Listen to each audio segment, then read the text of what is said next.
Vina Cirebon dijemput dua wanita sebelum dibunuh, ciri-cirinya terbongkar, mirip Linda. Fakta lain terungkap dari insiden pembunuhan terhadap Vina Cirebon dan Eki, yang terjadi pada 8 tahun silam. Ternyata, beberapa jam sebelum insiden pembunuhan itu terjadi, Vina Cirebon dijemput dua wanita. Kakak kandung mendiang Vina Cirebon, Marliana mengungkap, ciri-ciri dua wanita yang menjemput adiknya di malam kejadian. Diketahui, Vina adalah gadis 16 tahun asal kampung Samadikun, Kecamatan Kejaksan, Kota Cirebon, Jawa Barat, yang tewas bersama kekasihnya, Eki, di Jalan Raya Talu, Kecamatan Talun, Kabupaten Cirebon, Jawa Barat pada Sabtu tanggal 27 Agustus tahun 2016.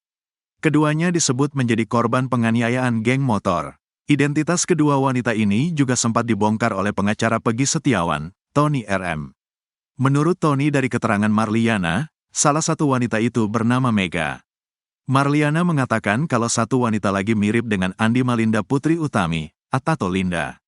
Sebelum kejadian itu, sekitar pukul 19.30 waktu Indonesia Barat, selepas Isya, Vina dijemput oleh dua wanita. Vina malam itu pamit ke rumah kakaknya, Marliana.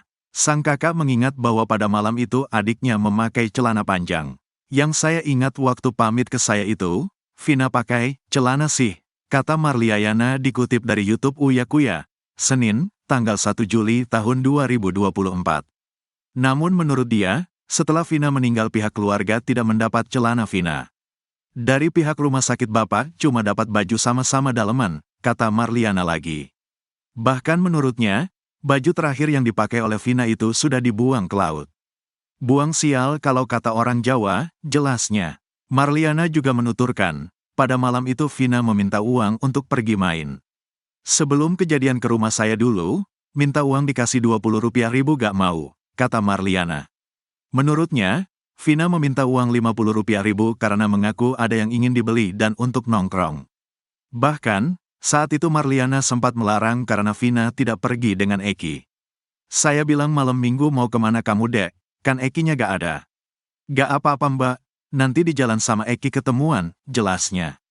Ia mengatakan, pada malam itu Vina dijemput oleh dua orang wanita. Posisinya di jalan yang pergi sama adik saya itu waktu itu perempuan, gak tahu siapa. Perempuan gonceng 31 motor, kata dia.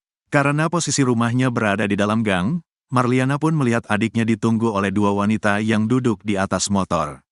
Mereka nunggu di motor, temennya cewek, satu gemuk satu kurus, kata dia. Kepada Tony RM, Marliana mengatakan kalau salah satunya bernama Mega. Sementara untuk satu teman Vina lainnya, Marliana tidak mengenalinya. Namun ia kekeh mengatakan kalau temannya yang satu itu berperawakan mirip dengan Linda. Yang kurus itu saya bilang mirip Linda kurusnya, cuma kan Linda bilang gak pernah kesini, mungkin saya salah. Soalnya mukanya kan saya gak lihat karena di motor, beber Marliana. Tak percaya Linda. Marliana juga mengatakan kalau dirinya tidak percaya saat Linda kerasukan arwah Vina yang terakhir. Kalau yang pertama percaya, kata Marliana, ia dan keluarga pun punya alasan kenapa tidak mempercayai saat Linda kesurupan yang terakhir kali. Sebab menurutnya, saat pertama kesurupan itu, tubuh Linda dingin dan lemas. Suaranya juga mirip Vina, kata Marliana. Namun saat kesurupan lagi setelah 8 tahun, ia heran karena Linda menyebut nama Mel-Mel. Soalnya waktu 8 tahun lalu gak ada nama Mel-Mel, cuma Egi, masa kerasukan lupa, kata dia. Sementara itu, Linda pernah mengatakan kalau Vina masih mengikutinya sampai saat ini. Itulah yang membuat Vina seolah update dengan perkembangan kasusnya. Tersangka kasus Vina Cirebon bisa jadi jutawan jika Peggy menang pra-peradilan. Sidang pra-peradilan Peggy Setiawan atas penetapan tersangka dalam kasus pembunuhan Vina Cirebon dan Eki akhirnya resmi digelar. Adapun sidang pra-peradilan Peggy Setiawan digelar di Pengadilan Negeri Bandung pada Senin, tanggal 1 Juli tahun 2024. Diketahui, Peggy Setiawan ditetapkan sebagai tersangka kasus pembunuhan Vina Cirebon dan Eki yang terjadi pada 8 tahun silam. Disebut sebagai buronan selama 8 tahun, akhirnya Peggy ditangkap jajaran kepolisian pada Selasa, tanggal 21 Mei tahun 2024, pukul 18.28 waktu Indonesia Barat. Jajaran Polda Jabar menangkap Peggy di Bandung tanpa perlawanan. Sedianya, Sidang pra-peradilan Peggy Setiawan dijadwalkan digelar Senin, tanggal 24 Juni tahun 2024, di Pengadilan Negeri Bandung. Namun, hakim pun terpaksa menunda hingga Senin, tanggal 1 Juli tahun 2024, lantaran pihak termohon dalam hal ini Polda Jabar mangkir. Peggy Setiawan, tersangka kasus Vina Cirebon, bakal menjadi jutawan jika berhasil mengalahkan Polda Jawa Barat di sidang pra-peradilan. Kini, Peggy Setiawan tengah berupaya membuktikan diri, jika dia bukan pelaku yang membuat Vina dan Eki tewas. Pria yang berprofesi sebagai kuli bangunan itu sebenarnya sudah mendapat simpatik publik. Sebagian masyarakat berkeyakinan jika Peggy Setiawan merupakan korban salah tangkap Polda Jawa Barat. Bukan tanpa alasan, sebab Peggy Setiawan pada saat peristiwa Vina dan Eki tewas, dia tengah bekerja sebagai kuli bangunan di Bandung. Alibi Peggy Setiawan pun selaras dengan kesaksian yang dituturkan sebagian orang. Dapat ganti rugi. Sementara itu, jika Peggy Setiawan dinyatakan tak bersalah, maka anak dari Kartini berpotensi menjadi jutawan. Peggy Setiawan berhak mendapat uang kompensasi. Hal ini dijelaskan pada Peraturan Pemerintah Nomor 92 Tahun 2015 yang mengubah Peraturan Pemerintah Nomor 27 Tahun 1983 tentang pelaksanaan Kitab Undang-Undang Hukum Acara Pidana, KUHAP. Dalam aturan itu, terdapat ketentuan yang mengatur hak tersangka untuk mendapatkan ganti rugi atas penahanan yang salah. Pasal 95 KUHP menegaskan bahwa tersangka berhak atas ganti rugi apabila penahanan yang dilakukan terhadapnya terbukti salah. Nominal ganti rugi yang diberikan bervariasi, mulai dari Rp500.000 hingga Rp100 juta. Jumlah ini bisa lebih besar jika penahanan tersebut menyebabkan cacat atau kematian. Pembayaran ganti rugi ini dilakukan oleh Menteri Keuangan. Penjelasan pakar hukum pidana, Profesor Hibnu Nugroho, seorang pakar hukum pidana, menjelaskan, jika penangkapan terhadap Peggy Setiawan terbukti salah dan ia dinyatakan menang, maka Peggy berhak mendapatkan rehabilitasi serta ganti rugi. Hal ini mencakup kerugian fisik dan psikologis yang dialami oleh Peggy selama masa penahanan. Lebih lanjut, Profesor Hibnu menyatakan bahwa jika Polda Jabar kekurangan bukti dalam sidang pra-peradilan, maka Peggy Setiawan bisa dibebaskan. Perkara tersebut dihentikan demi kepentingan hukum, jelasnya.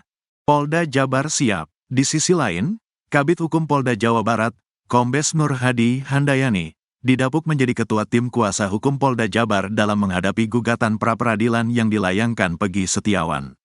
Kombes Nur Hadi Handayani menjadi ketua tim kuasa hukum dari Polda Jabar dalam sidang pra-peradilan Peggy Setiawan, Senin, tanggal 1 Juli tahun 2024. Siap bertarung di pra-peradilan, Nur Hadi Handayani akan beberkan bukti agar Peggy Setiawan tetap dinyatakan sebagai tersangka pembunuhan kasus Vina di Cirebon. Pada sidang hari ini, Polda Jabar hadir dengan agenda pembacaan tuntutan dari tim kuasa hukum Peggy Setiawan. Sementara untuk sidang jawaban dari Polda Jabar akan digelar besok, Rabu, tanggal 2 Juli tahun 2024. Insya Allah sesuai kesepakatan, untuk jawaban akan kita sampaikan besok pagi, untuk hal detail tidak bisa saya sampaikan di sini, kata Nur Hadi Handayani dikutip dari Kompas TV, Senin. Meski meminta jawaban disampaikan besok, ia menegaskan bahwa Polda Jabar sudah siap menjawab tuntutan dari kuasa hukum Peggy Setiawan. Semua dalil-dalil yang mereka sampaikan kita sudah siap, kata dia lagi. Kombes Nur Hadi Handayani menanggapi santai soal tudingan dari kuasa hukum Peggy. Tim kuasa hukum Peggy Setiawan mengatakan bahwa 2 alat bukti yang akan dihadirkan oleh Polda Jabar tidak cukup. Sebab, Polda Jabar hanya memiliki 2 alat bukti berupa dokumen dan saksi ahli saja. Berbeda dengan tim kuasa hukum Peggy yang mengaku punya saksi fakta. Kalau dia menyatakan 2 alat bukti gak cukup, terserah mereka. Itu hak mereka untuk menyampaikan, kata dia lagi. Nur Hadi pun optimis pihaknya bisa membuktikan keterlibatan Peggy di kasus Vina Cirebon.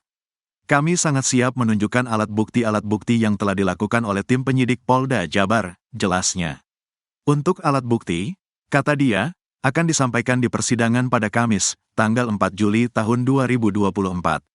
Ia mengklaim alat bukti yang akan mereka bawa yakni berupa dokumen dan keterangan dari saksi ahli.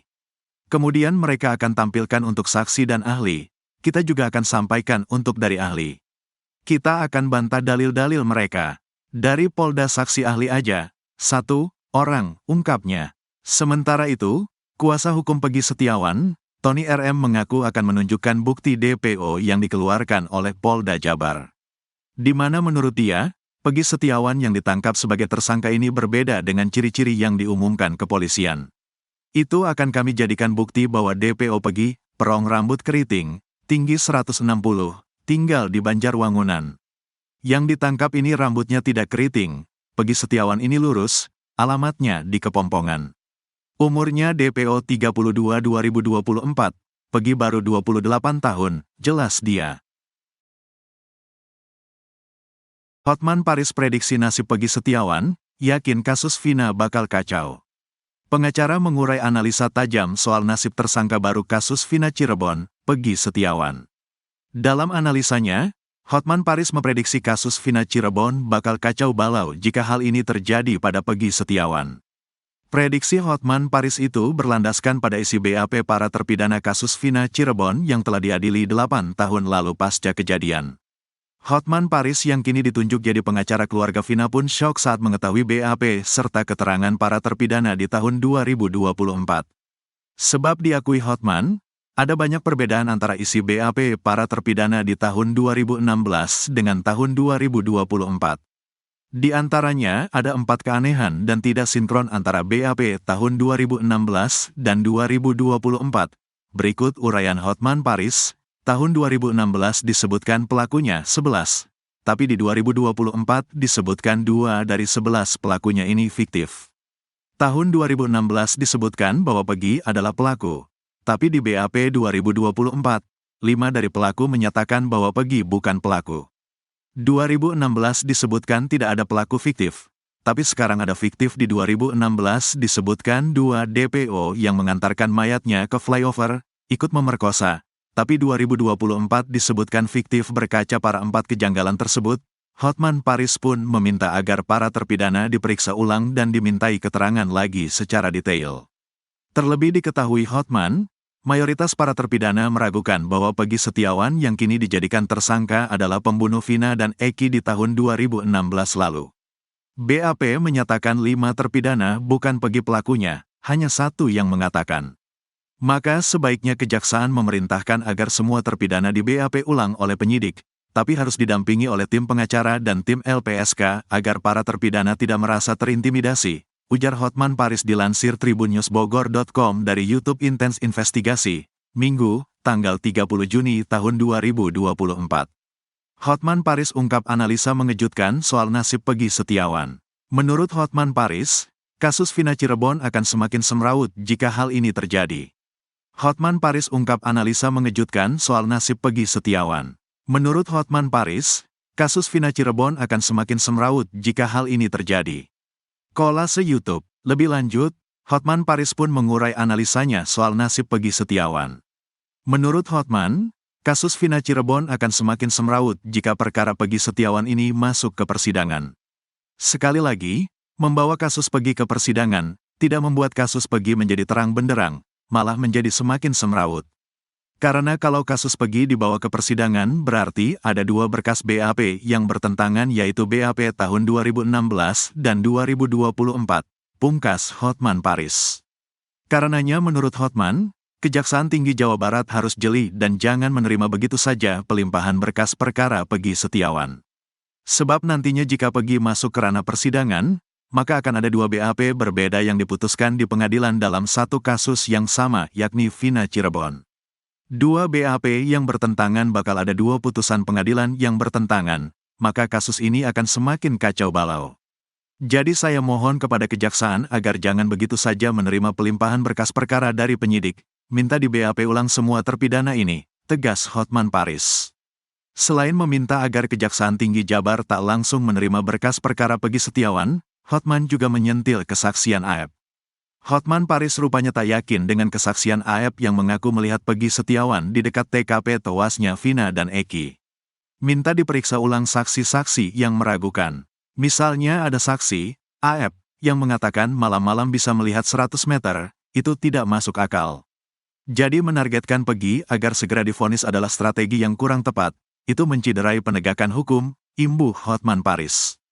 Akhirnya terungkap tampang Ketua RT Abdul Pasren di kasus Vina Cirebon yang mendadak hilang. Pak RT Pasren dilaporkan keluarga terpidana kasus Vina karena diduga memberikan keterangan palsu. Akhirnya terungkap tampang Ketua RT Abdul Pasren di kasus Vina Cirebon yang mendadak hilang. Pak RT Pasren dilaporkan keluarga terpidana kasus Vina karena diduga memberikan keterangan palsu.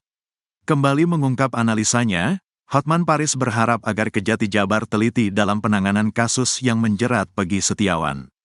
Kendati dirinya jadi tim pembela keluarga Vina Cirebon, Hotman tak ragu membela Peggy Setiawan.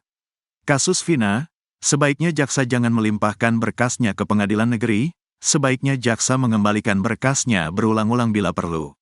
Karena kalau Peggy diadili, Peggy dinyatakan bersalah, maka akan ada dua putusan pengadilan yang bertentangan berdasarkan BAP yang berbeda, ujar Hotman Paris.